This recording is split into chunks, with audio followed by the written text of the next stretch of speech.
to describe the killing of over 200 UN staff members, the highest death toll in United Nations history. The question remains, if innocent civilians, including women, children, and United Nations staff, were being killed at this record rate in the developed world, how would the world's big powers have reacted?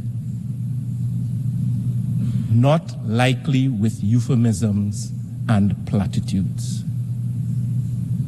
The double standards and continued resourcing of these ongoing violations of international law send a chilling message to the global South. Despite its detractors, the evidence before us clearly shows the value and effectiveness and necessity of the International Criminal Court. Now more than ever, we must summon a spirit of cooperation and collectively put our shoulders to the wheel for the benefit of all humanity.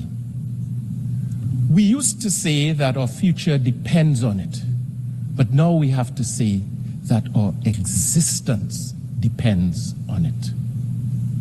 It is very well established and accepted that there can be no sustainable development without peace. If we fail to find credible solutions to the global challenges, humanitarian crises, and conflicts around the world, the international community would have squandered its responsibility and would have perpetuated a vicious downward cycle of repression. One example is the Russia-Ukraine war, which is still ongoing almost 3 years after Russia's initial invasion, which we condemned, with profound implications to the world order.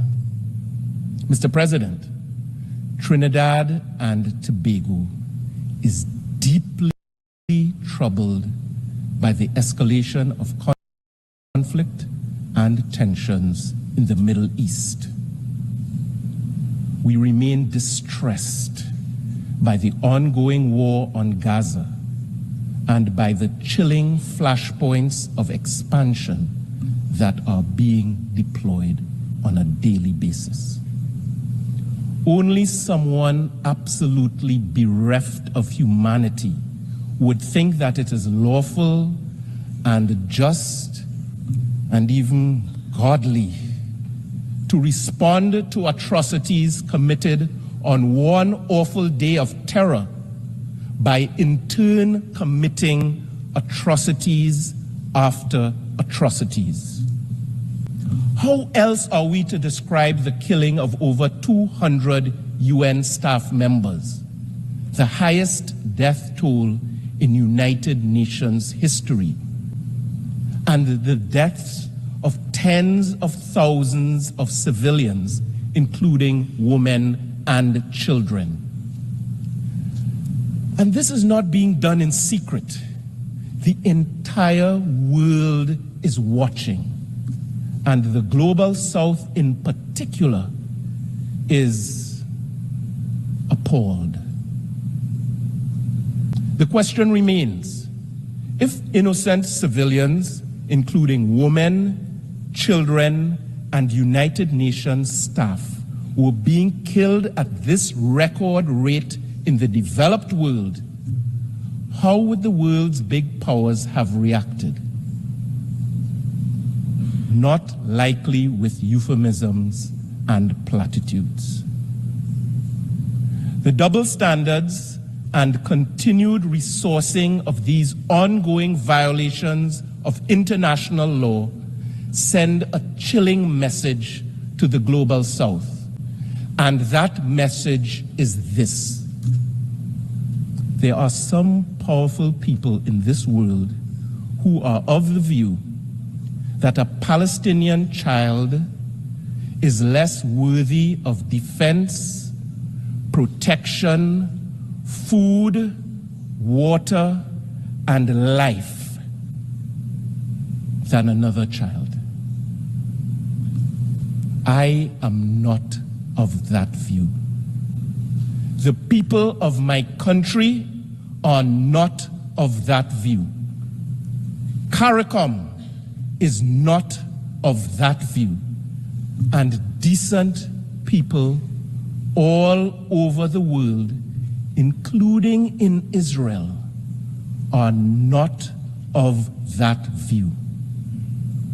International law is not a tool of mere convenience to be muted for friends and trumpeted against enemies.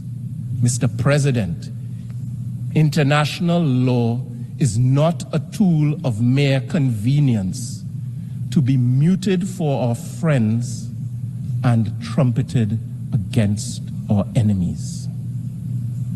In this regard, Trinidad and Tobago has joined the call for an immediate, full, and complete ceasefire, and for the unconditional release of every single.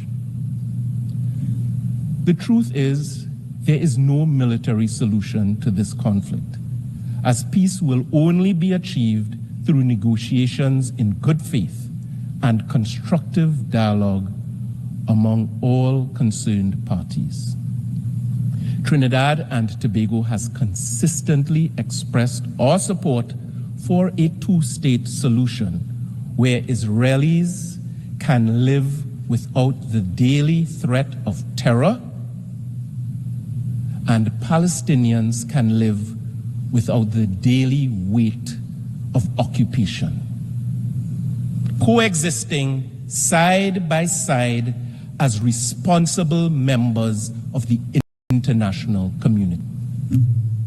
We firmly believe that this is the only credible pathway to end this cycle of violence, culminating in the establishment of a sovereign and peaceful state of Palestine alongside a sovereign and peaceful state of Israel within secure borders.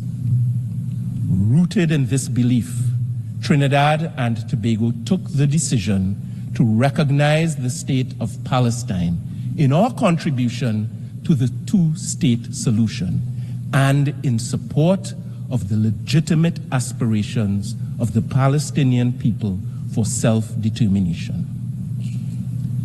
I can report that just 6 days ago, Trinidad and Tobago and the